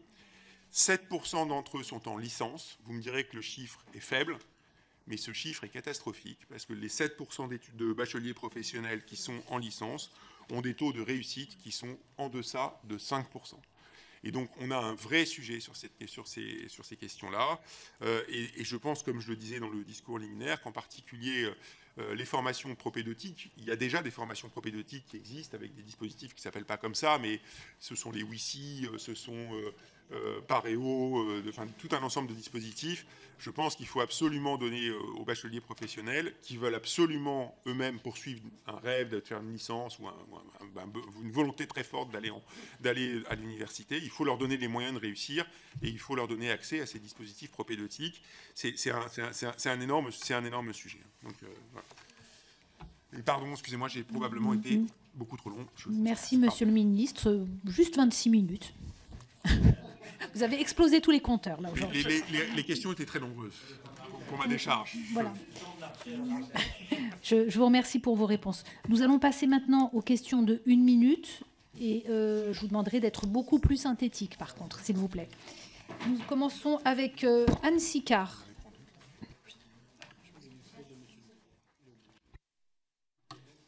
Merci, Madame la Présidente. Monsieur le Ministre, depuis plusieurs mois, l'extrême gauche Antifa impose un climat de terreur et transforme nos facultés en ZAD islamo-gauchistes. À Dijon et à Toulouse, des étudiants de l'Uni ont été lynchés par un commando de militants Antifa. À Strasbourg et à Nantes, d'autres étudiants ont été séquestrés ou ont subi des barrages filtrants, les empêchant d'entrer dans l'enceinte de leur établissement pour aller étudier. À Nantes toujours, la direction de l'université a même donné l'ordre à la police de ne pas intervenir pour faire cesser les AG d'étudiantes d'extrême gauche, alors que celles-ci servaient de lieu de préparation pour des actions violentes contre des étudiants de droite. Enfin, à Lyon, c'est l'ICEP, l'école libre de sciences politiques cofondée par Marion Maréchal, qui est régulièrement la cible d'intimidations, voire d'attaques allant jusqu'à une tentative d'incendie criminel. Monsieur le ministre, l'université est le lieu de la transmission du savoir et des humanités, pas le laboratoire du wokisme, ni celui de la violence d'extrême gauche. Alors ma question sera simple. Quelles mesures allez-vous prendre pour garantir à chaque étudiant, quelle que soit sa sensibilité politique, le droit d'étudier sereinement dans toutes, je dis bien toutes, les facultés de France? Je vous remercie. Nous passons maintenant à Violette Spilbou. Merci Madame la Présidente, Monsieur le Ministre, chers collègues. Nos récents travaux menés à l'Assemblée nationale dans le cadre des États généraux de l'information ont illustré l'impact que l'intelligence artificielle peut avoir sur notre rapport à l'information. Nous en avions aussi beaucoup parlé, bien sûr, la semaine dernière lors du Forum mondial. C'est pour le meilleur et parfois pour le pire. En matière scientifique et médicale, l'IA représente une opportunité pour la recherche et la diffusion des savoirs, mais elle peut aussi contribuer à accélérer la propagation de fausses informations, notamment dans cette matière. Nous l'avons vu pendant le Covid, où des études non abouties ont été débattues sur les plateaux de télé. Nous le voyons aussi sur la prolifération de revues dites prédatrices qui publient des contenus sans respecter le principe d'évaluation par des pairs chers à nos universités. Dans ce contexte et dans celui de l'actualisation du plan national pour la science ouverte, comment votre ministère entend-il sensibiliser les chercheurs et les institutions sur le bon usage de l'intelligence artificielle et le respect de l'intégrité scientifique? Je vous remercie. Je vous remercie. Nous passons à Ali Diawara. Madame la Présidente, Monsieur le Ministre, vous êtes le fils d'un salarié, ouvrier, employé, journalier, agricole, sauf hasard providentiel. Votre destinée est de demeurer toute votre vie un salarié. Ces mots, ce sont ceux de Léon Blum et ceux des enfants dont la République refuse l'accès aux études supérieures. En effet, des décennies durant que l'accès des élèves de la voie professionnelle aux études supérieures est un parcours semé d'embûches. Des obstacles symbolisés par Parcoursup et ses fameux algorithmes qui, loin de favoriser la réussite scolaire pour tous et son principe de démocratisation de l'enseignement supérieur, s'avèrent être une cruelle machine à trier socialement les élèves, au premier rang desquels les lycéens de la voie professionnelle. Une réalité qui frappe de plein fouet les jeunes issus de l'immigration qui composent à eux seuls 3/4 des élèves de la voie professionnelle selon l'association Une Voie pour tous. Monsieur le ministre, la République ne peut accepter cette distinction arbitraire à ce système d'instruction nationale à 2 vitesses dans lequel l'avenir des jeunes serait déterminé non pas par leur capacité mais par leur origine sociale. Le destin au berceau nous disait Camille Penny. Dès lors, Monsieur le ministre, comment envisagez-vous de garantir cette égalité de traitement et d'accueil dans nos universités de ces étudiants issus de milieux sociaux défavorisés? Je vous remercie. Je vous remercie. Nous passons maintenant à Arnaud Sanvert. Merci, Madame la Présidente, Monsieur le Ministre, chers collègues. Le Centre national de la recherche scientifique est un organisme public financé par l'impôt des Français et censé garantir une recherche libre et indépendante. Pourtant, nous assistons à une dérive idéologique préoccupante. L'initiative HelloKitix, menée par des chercheurs du CNRS, vise à inciter les utilisateurs du réseau social X à migrer vers des plateformes alternatives, jugées plus conformes aux standards de modération de l'extrême gauche. Ce projet reflète une politisation croissante du CNRS et une instrumentalisation des fonds publics à des fins militantes. L'objectif affiché de lutter contre la désinformation et les discours haineux masque mal une tentative d'orienter le débat public en contournant les principes de neutralité institutionnelle. Monsieur le ministre, comment justifier que des chercheurs financés par l'argent des contribuables s'engagent à une telle démarche qui relève davantage du militantisme que de la science? Je vous remercie. Je vous remercie. Céline Calvez. Merci Madame la Présidente. Monsieur le Ministre, la loi de programmation de la recherche pour les années 2021 à 2030 prévoit des investissements ambitieux et bienvenus pour la recherche scientifique en France. Une ambition indispensable à l'heure où le récent sommet de l'action pour l'intelligence artificielle rappelle l'urgence d'investir dans les compétences et la formation pour faire face aux défis technologiques. Et pour répondre à ces défis, la France ne peut pas se passer de 50% de ses cerveaux. Les femmes. Or, les femmes ne représentent actuellement que 29% des chercheurs scientifiques et 20% des professeurs des universités. La loi de programmation de la recherche prévoyait également des renforcements de la politique d'égalité entre les femmes et les hommes au sein des secteurs de la recherche et de l'enseignement supérieur. Un rapport annuel sur l'exécution du plan d'action pluriannuel, le recensement des bonnes pratiques par le ministère de l'enseignement supérieur, la veille de l'impact des politiques de recrutement ou encore de favoriser la recherche dans les domaines de santé touchant les femmes. Dès lors, comment les mesures ont été prises et quels sont leurs effets? Je vous remercie. Je vous remercie. Farida Amrani. Merci Madame la Présidente. Monsieur le Ministre, lorsque des étudiants de Sciences Po se sont mobilisés pacifiquement contre le génocide à Gaza, ces étudiants ont été devenus ennemis publics numéro 1. Déclaration, outre et indignation médiatique. Ministre envoyé sur place, menaces de sanctions, pression sur la direction de l'établissement pour exiger des sanctions. Tout l'appareil macroniste est mobilisé pour criminaliser ces étudiants et relayer la propagande de l'extrême droite. Mais aujourd'hui, quand un syndicat étudiant, l'UNI, est impliqué dans des diffusions contenus où il y a des contenus antisémites et des saluts nazis, plus rien. Pas de mobilisation gouvernementale, pas d'injonction à sanction, pas de ministre outré sur le terrain, un tweet laconique circulé, plus rien à voir. 2 poids, 2 mesures, c'est indéfendable. Quand des étudiants dénoncent une injustice, ils sont immédiatement réprimés. Et quand l'extrême droite propage la haine au cœur de l'université, le gouvernement détourne le regard. Monsieur le ministre, allez-vous enfin affronter le problème et prendre des mesures fermes contre la propagation de l'extrême droite nazie dans l'enseignement supérieur. Je vous remercie. Nous passons maintenant à Sophie Taillé-Polian. Merci Madame la Présidente. Monsieur le Ministre, vous avez évoqué tout à l'heure le fait qu'il y avait une forme d'exagération de notre part, que le budget n'était pas si mauvais, que demain matin, je vous cite, tout n'allait pas s'effondrer. Peut-être que tout ne va pas s'effondrer, mais le service public de l'enseignement supérieur s'effrite petit à petit. Et là, il y a quand même des gros dégâts. J'en veux pour preuve, dans ma circonscription, j'ai été sollicitée et par des familles et par des professionnels qui s'inquiètent d'une décision de Sorbonne Université de tarir petit à petit le financement de l'Institut de formation des psychomotriciens et psychomotriciennes. Vous savez, ce sont des personnels, ce sont des professionnels extrêmement importants dans nos territoires, en trop faible nombre. On a énormément de mal à trouver pour son enfant, pour ses parents, un psychomotricien ou une psychomotricienne. Et le résultat de cette politique, c'est quand même des fermetures de formation qui sont pourtant absolument essentielles. Donc oui, les universités prennent des décisions extrêmement graves et défavorables pour nos territoires en raison de ces coupes budgétaires. Je vous remercie. Graziella Melchior. Merci Madame la Présidente. Monsieur le Ministre, je tiens à vous remercier pour votre présence et pour votre engagement au service de l'enseignement supérieur et de la recherche de notre pays que vous avez pu démontrer dans votre vie professionnelle comme dans le budget que nous venons d'adopter. Aujourd'hui, je souhaite vous interroger au sujet des études de santé. L'augmentation du nombre d'étudiants en médecine depuis la suppression du numerus clausus que nous avons porté ne nous épargne pas l'engagement d'une réflexion globale et profonde sur notre système de formation. Le système de la PACES, nous le savons, n'était pas satisfaisant. Toutefois, le système actuel associant PACE et LAS est perfectible. Aujourd'hui, il nous faut repenser l'orientation et la formation pour inciter les jeunes à choisir la médecine afin de renforcer les effectifs médicaux. Et pour cela, nous devons susciter des vocations et accompagner mieux les étudiants qui se lancent dans ces formations. Monsieur le ministre, pouvez-vous nous indiquer quelles sont vos intentions concernant la nécessaire réforme des études de santé pour que toujours plus de nos jeunes soient formés à la médecine au service de nos concitoyens? Je vous remercie. Je vous remercie. Arnaud Saint-Martin. Monsieur le ministre, j'aborderai la question des Key Labs, projet de la direction du CNRS qui vise à allouer toujours plus de moyens financiers, matériels et humains aux 25% des labos les plus performants selon les standards de la course à la dite excellence. Le reste, en l'occurrence des miettes et la certitude fatale de VGT dans une seconde division scientifique. L'idée des Key Labs est révélatrice d'une approche de la recherche comme compétition qui a contraint une bonne partie de la communauté.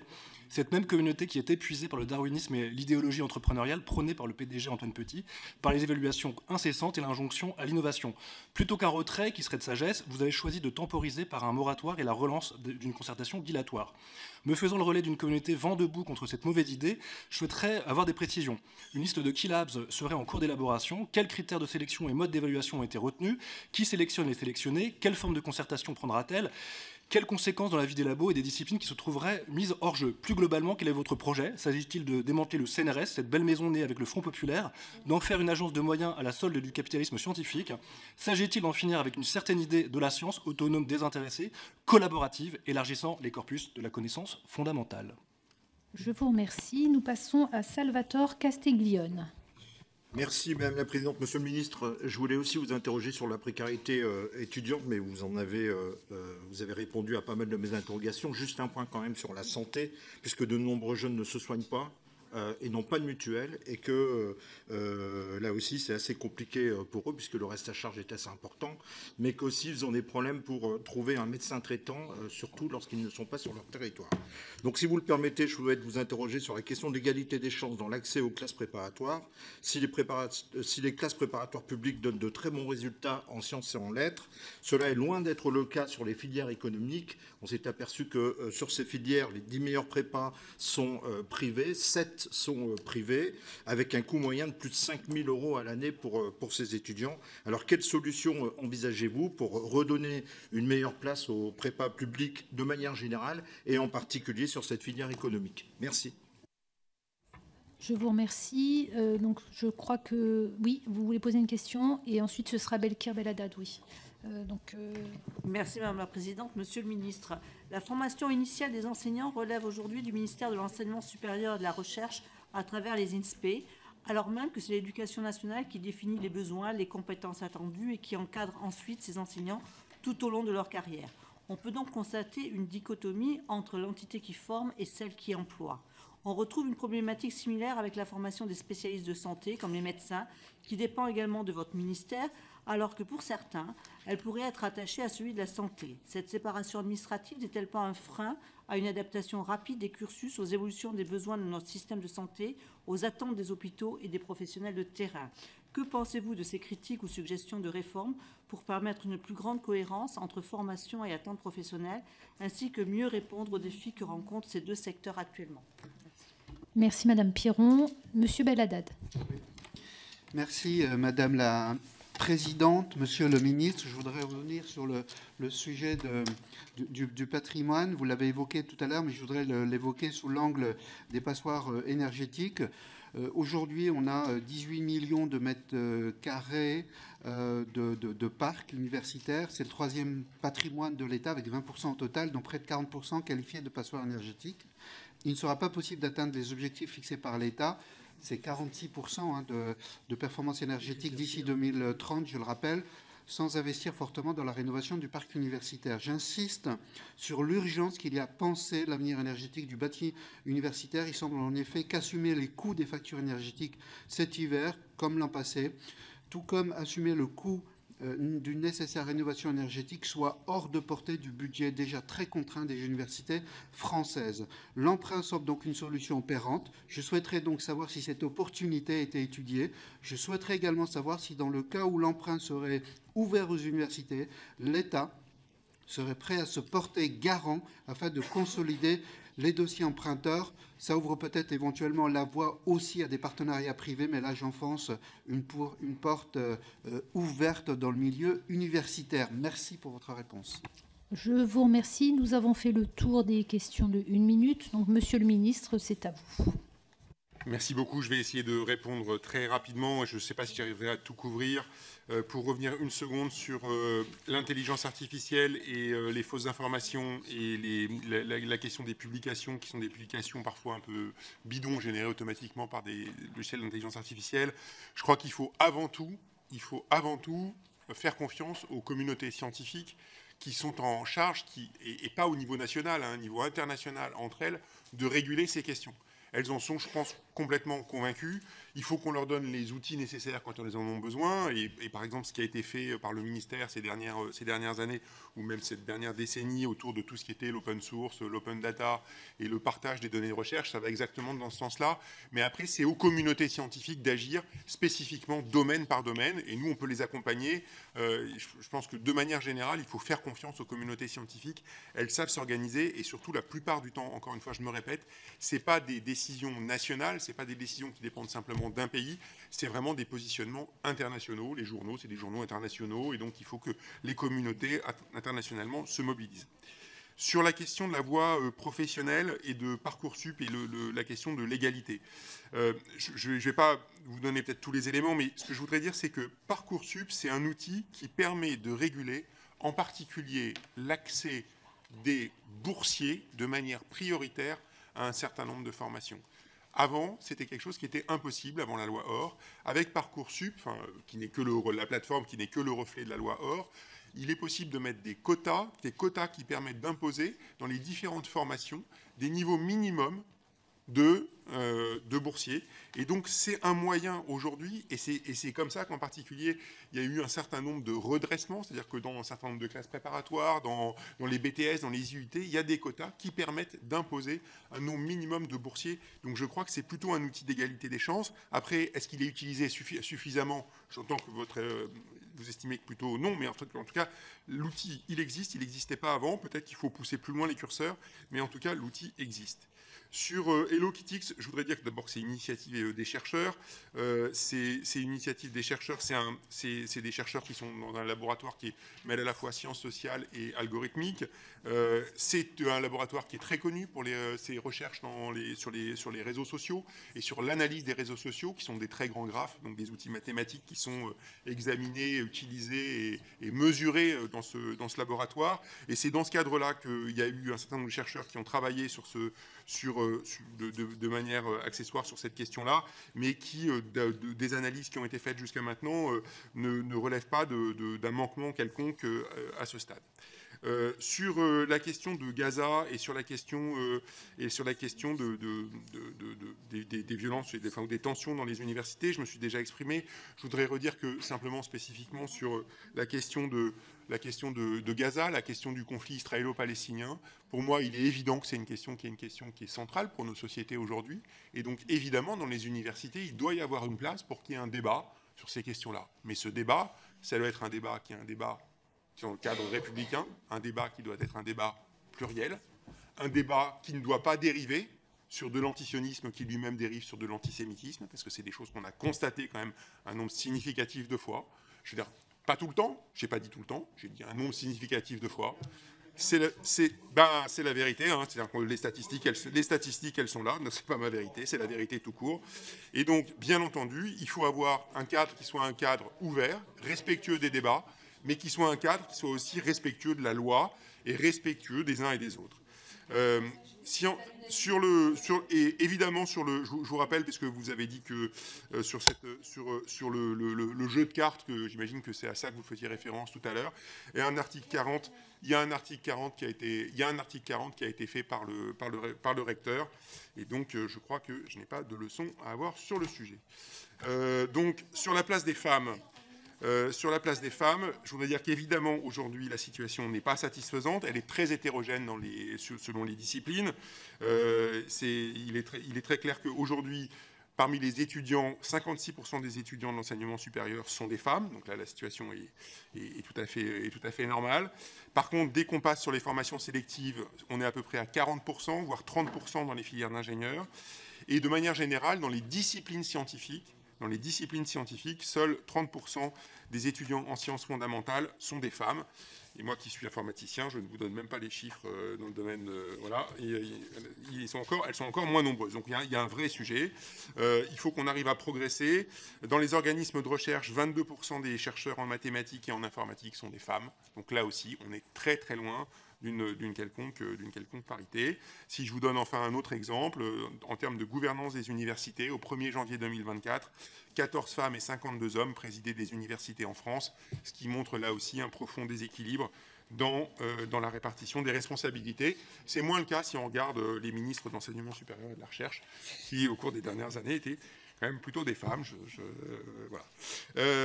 Donc, je pense que les principes directeurs, vous les connaissez, c'est assurer l'égalité des chances entre femmes et hommes à toutes les étapes du parcours académique et professionnel. C'est aussi promouvoir la mixité dans toutes les disciplines. C'est garantir un environnement de travail et d'études qui est exempt de VSS, de violences sexistes et sexuelles.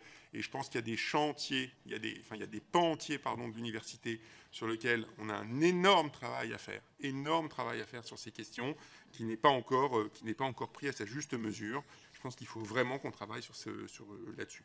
Donc il y a plein d'initiatives qui ont été lancées. Je signalerai simplement Tech pour toutes en 2023, qui a accompagné 10 000 jeunes sur ces questions pour encourager les femmes à travailler sur les métiers techniques. Voilà, c'est aussi des initiatives. Je ne vais pas vous parler de spatial aujourd'hui, mais il y a des rôles modèles qui jouent des rôles déterminants. Quand vous avez Claudie Aigneret qui vous parle d'espace, eh bien, derrière, alors pardon, ça date un petit peu, mais enfin, derrière, ça suscite... mais Claudie est toujours là et on parle toujours avec autant de passion. Ça suscite des vocations et c'est aussi ça qu'il faut faire. Peut-être un point sur la question des études de santé. Sur la question des études de santé, je pense que c'est un chantier qui est un chantier particulièrement important. La PACES, comme vous l'avez mentionné, est un système qui générait un certain, le mot est peut-être un peu fort, mais un certain gâchis. C'est-à-dire que vous avez les étudiants qui réussissaient, qui passaient en médecine, et donc pour eux tout allait bien, et ceux qui échouaient et qui, après 2 ans de tentatives, qui souvent étaient quand même des années en plus de labeur intense, souvent des étudiants très bien formés initialement, eh bien repartaient à zéro, voire ne repartaient pas du tout et quittaient le système. Donc ça, c'est intolérable. On peut pas refaire quelque chose comme ça. De ce point de vue-là, le système qui a été mis en place avec des LAS et des PASS, je vais venir sur ces inconvénients juste après, mais il a une vertu, c'est que les étudiants qui ne parviennent pas à intégrer les études de médecine, ils continuent leurs études de manière beaucoup plus mécanique que précédemment. Donc il y a moins cet effet gâchis. Les chiffres doivent être de l'ordre de 20% de poursuite d'études après la fin de la PACES à plus de 50% dans les LAS et les PASS. Donc on voit bien qu'il y a quand même 30 points de gain, c'est quand même gigantesque. L'inconvénient majeur de ce système aujourd'hui, c'est qu'il est très très libre. On a laissé énormément la main à chaque université pour construire le système qu'ils voulaient construire. Et cette liberté a peut-être donné lieu à beaucoup de diversité, et peut-être un peu trop de diversité. Et c'est parfois complexe à comprendre pour les familles et pour les étudiants quand ils doivent choisir s'ils font une LAS ou une PASS. Et donc je pense qu'il y a un travail, il faut qu'on fasse un travail un petit peu de simplification. Ça a probablement trop foisonné. Et c'est un travail qu'on va mener ensemble, conjointement, avec le ministre en charge de la santé et de l'accès aux soins, Yannick Neuder. Voilà, donc ça, c'est quelque chose qui est important. Sur la question de la psychomotricité, alors je voudrais quand même dire que Sorbonne Université ne fait pas partie des universités qui sont les plus pauvres de France. Et c'est une très bonne université, donc je voudrais juste dire que c'est pas une des universités qui souffre aujourd'hui le plus de problèmes de financement. Et donc voilà, je voudrais dire que comme tous les instituts paramédicaux rattachés à l'enseignement supérieur avant 2024, l'Institut l'IFP, l'Institut de formation en psychomotricité de Sorbonne U, était et reste financé par le ministère de l'Enseignement supérieur et de la Recherche par une subvention pour charge de service public versée chaque année à Sorbonne Université. Et cette subvention, elle est calculée pour couvrir les charges inhérentes à la mission et elle n'a jamais été revue à la baisse. Donc il n'y a aucun désengagement de l'État, ni vis-à-vis de cette formation, ni vis-à-vis de Sorbonne Université, contrairement au message qui est véhiculé. Et il n'y a aucune volonté de fermer la formation en psychomotricité. Voilà, je pense... Sur les Key-Labs, pardon, j'ai oublié les Key-Labs. Sur les Key-Labs, je pense que moi, je me suis exprimé sur le sujet.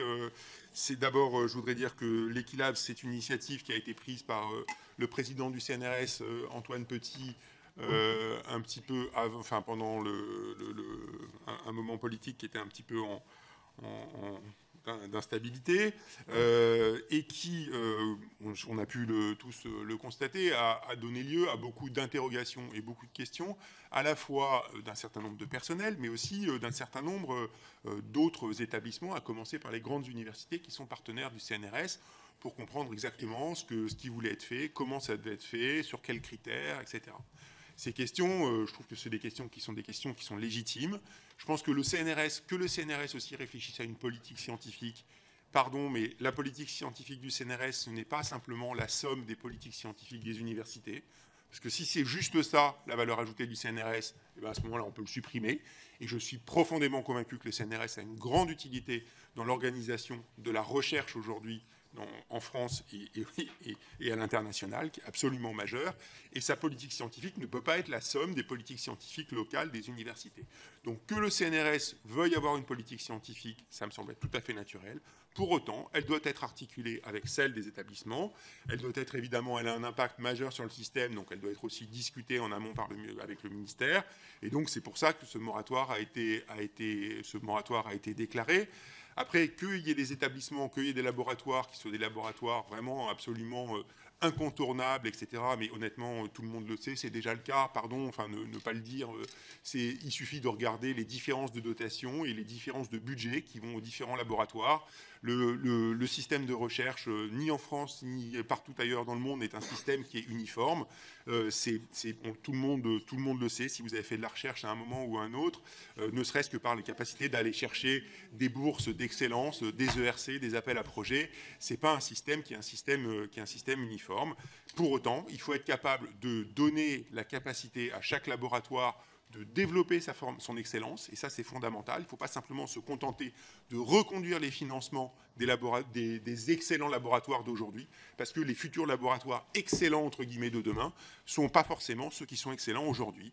Et ça c'est le boulot du CNRS, c'est le boulot des organismes de recherche, et donc moi j'ai plutôt confiance. Regardons ce que va donner la concertation, et je vous donne rendez-vous dans quelques mois, quand les choses auront progressé. Voilà. Pardon, alors, oui, encore un dernier point peut-être sur l'égalité des chances en classe préparatoire. Je voudrais rappeler que dans les dernières enquêtes du CIES, les prépas qui avaient connu une certaine désaffection ces dernières années il semble de nouveau y avoir elle semble avoir le vent en poupe, avec de nouveau une augmentation très significative des effectifs l'année passée. Et donc, évidemment, il faut qu'on soit capable, pour les prépas publiques, qu'elles soient au bon niveau, au meilleur niveau. C'est vrai que c'est le cas souvent dans les disciplines scientifiques. Il y a peut-être plus de questions sur les prépas économiques. Il faut regarder s'il y a des actions spécifiques à mener. Je ne sais pas répondre spécifiquement à votre question sur ce point-là, mais je regarderai attentivement cette question. Voilà, sur la régulation de l'enseignement supérieur privé, parce que je crois que c'est un point sur lequel je n'avais pas répondu, qui était une question du député Grégoire. Je pense que c'est un enjeu. Moi, j'ai rien contre l'enseignement supérieur privé. Je pense que si des étudiants ou si des parents veulent envoyer leurs enfants dans un enseignement supérieur privé, très bien. Je n'ai pas de difficulté avec ce conceptuel sur cette idée-là. Par contre, ce qui est intolérable, c'est de voir des établissements d'enseignement supérieur privé à but lucratif qui ont été créés récemment et qui se sont créés pour bénéficier de l'appel d'air qui a été initié par l'apprentissage et qui proposent des formations qui relèvent de la répression des fraudes. Ça existe. Il n'y en a pas beaucoup, mais ça existe. Et ça, c'est intolérable, et ça, on ne le laissera pas passer. Et donc, pour ne pas le laisser passer, ce qu'on va faire, c'est qu'on fait plusieurs choses. D'abord, on a fait le ménage sur Parcoursup. On a identifié quelques formations, mais un nombre quand même très limité, parce qu'il y a une charte pour aller sur Parcoursup, et il y a déjà des mécanismes de contrôle, mais il y a quelques formations qui ont été sorties de Parcoursup. L'essentiel du problème ne se concentre pas dans Parcoursup, mais c'est les formations que vous voyez, c'est des publicités que vous voyez dans le métro, avec qui sont alors, il y en a sans doute des très bien, hein, je ne suis pas en train de dire que toutes sont forcément mauvaises, mais enfin, c'est plutôt les formations hors Parcoursup qui posent souvent des difficultés. Il faut être capable de les réguler, et c'est un rôle qui est un rôle nouveau, et qui est un rôle qu'on prend très sérieusement au sein du ministère. C'est un travail qu'on mène aussi avec le ministère du Travail pour avoir un label conjoint sur l'apprentissage, et quelque part travailler sur le label Calliope pour être capable d'intégrer des caractéristiques propres à la formation, donc plus enseignement sup que travail, qui permettront justement de réguler et d'éliminer les formations qui sont vraiment en dehors des clous. Et puis c'est aussi probablement, à un moment ou à un autre, un travail sur le code de l'éducation, qui est un code, vous le connaissez très bien, qui est un code d'une grande richesse, mais qui, pour la régulation de l'enseignement supérieur privé, les premières strates datent de 1872, voilà, merci, 1872, et se sont accumulées depuis, et donc très probablement une forme de toilettage pour les enseignements supérieurs privés est absolument indispensable. Ça prendra un tout petit peu plus de temps, mais ça fait partie des priorités du ministère. Merci. Je crois qu'il y a deux questions en attente. Il y a deux questions en attente, celle de Madame Piron et Monsieur Belladad, qui aimeraient avoir une réponse. Merci. Pardon, excusez-moi. Oui, j'ai oublié sur la question de la santé. En fait, dans les deux cas, effectivement, sur la question de l'enseignement supérieur et de la santé pour les formations des professionnels de santé, et puis l'enseignement supérieur et le MEN sur les enseignants. Et effectivement, on peut voir un certain nombre quelques parallélismes. Alors, je commencerai peut-être par la santé. La première chose, c'est que d'abord, quelques mauvais arguments, mais qui me semblent être des arguments quand même pas complètement... on ne peut pas balayer. Voilà, les universités ont toujours été le lieu de formation en santé, et c'est, je crois, aujourd'hui le cas dans l'immense majorité, si ce n'est la totalité des pays dans le monde aujourd'hui. Ce sont les universités qui forment les praticiens de santé. Après,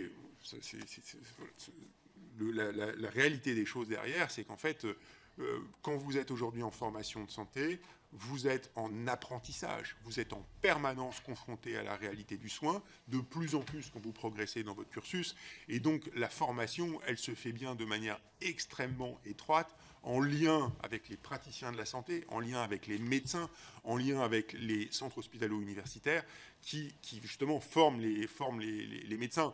Donc c'est une formation universitaire, mais c'est aussi une formation pratique qui se fait au quotidien avec les médecins. Je pense que c'est important aussi de l'avoir dans le périmètre de l'université, parce que, et d'autant plus aujourd'hui peut-être encore qu'hier, c'est que je crois que la confrontation à la question de la recherche est essentielle. Elle est probablement majeure pour les soignants qu'on forme aujourd'hui, qui vont continuer à exercer dans 30 ou dans 40 ans, avec des outils qui sont en train d'évoluer à une vitesse absolument incroyable. Je pense qu'il faut les former aux questions de recherche. il faut les former à des questions interdisciplinaires. Moi, je souhaiterais vraiment que les médecins d'aujourd'hui qu'on est en train de former, un certain nombre d'entre eux, il y ait aussi des formations en informatique, en mathématiques, en physique, en intelligence artificielle, parce que c'est la clé d'abord pour faire de la bonne recherche médicale de demain, mais c'est aussi la clé parce que leur métier va profondément évoluer, et je pense que c'est important qu'il y ait cette confrontation permanente. Sur la même question pour le ministère de l'Éducation nationale et la formation des enseignants, c'est un petit peu la même réponse. Évidemment, aujourd'hui, ce sont les INSPE qui forment les enseignants de demain, du SCO, mais ce sont des universitaires, mais ils sont confrontés en permanence à des enseignants du second et du premier degré qui interviennent en permanence au sein des universités et des INSPE. Donc quelque part, oui, le cadre est universitaire, mais c'est pareil, c'est de l'apprentissage, c'est aussi de la pratique sur le terrain. Donc c'est un peu la même question. Donc voilà, il faut avoir les deux. C'est-à-dire qu'évidemment, il faut avoir à la fois un cadre universitaire, de pensée libre, etc., mais il faut aussi avoir une confrontation à la pratique qui est essentielle. Et oui, et la dernière question sur la rénovation énergétique des bâtiments, bon, j'ai un petit peu mentionné tout à l'heure, effectivement, il y a des besoins qui sont des besoins absolument majeurs, mais je crois avoir mentionné tout à l'heure les budgets qui étaient déjà engagés, hein, donc, qui sont quand même, à travers les CPER, 1 milliard, enfin 2 fois 1 milliard sur les derniers CPER, le plan campus et puis le PLF de cette année qui prévoit 300 millions d'euros. Évidemment, compte tenu des besoins, je souhaiterais pour vous dire que ce n'est pas 300 millions d'euros, mais c'est 3 milliards par an qu'on pourrait mettre pour... voilà, ce n'est pas le cas aujourd'hui, c'est une contrainte du système, mais je pense qu'il faut tenir effectivement sur la longueur, c'est un enjeu majeur. Les universités aujourd'hui n'ont pas de capacité d'emprunt, sauf cas très particuliers, mais vraiment, c'est extrêmement complexe. Cette question est une question qui s'adresse peut-être avant tout à nos amis du budget, puisque ça touche aussi directement à des questions qui sont des questions d'ordre budgétaire. C'est pas un verrou qui est un verrou quelque part qui dépend exclusivement du ministère de l'Enseignement supérieur et de la Recherche. Si vous autorisez un établissement public à emprunter, ça veut dire que vous l'autorisez à faire de la dette. Et donc, pour des raisons que vous pouvez imaginer, l'État n'a pas très envie de ça. Voilà. Donc, mais c'est un vrai sujet, parce qu'effectivement, derrière cette question, on peut très bien imaginer des mécanismes qui pourraient être vertueux, où en allant chercher de l'argent à l'extérieur, on est capable de rembourser avec les économies qu'on fait. On a bien le sujet en tête. Voilà. Monsieur le ministre, nous vous remercions. Merci beaucoup. Merci. De toute façon, je pense que vous reviendrez nous voir. Ce sera avec plaisir. Voilà. Donc, je pense que vous avez vraiment joué le jeu des questions parlementaires. Et donc, nous vous remercions tous et toutes. Merci beaucoup. Merci, Madame la Présidente. Merci beaucoup.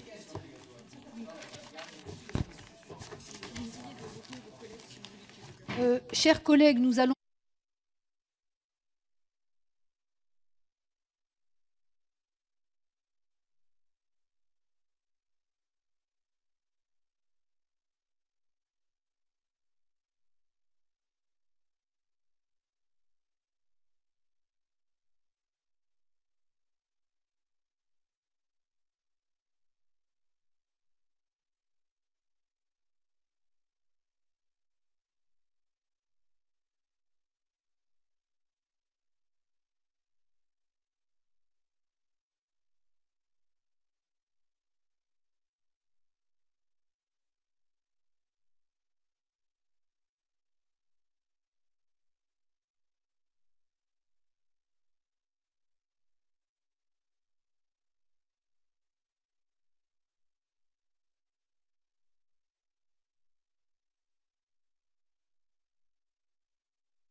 Nous pouvons proclamer les résultats. Donc, nombre de votants, 56. Nombre de bulletins blancs ou abstentions, 12. Suffrages exprimés, 44. Pour, 35. Contre, 9. On peut donner le résultat aussi avec le Sénat. Nombre de votants total, 76. Bulletins blancs, 12. Suffrages exprimés, 64.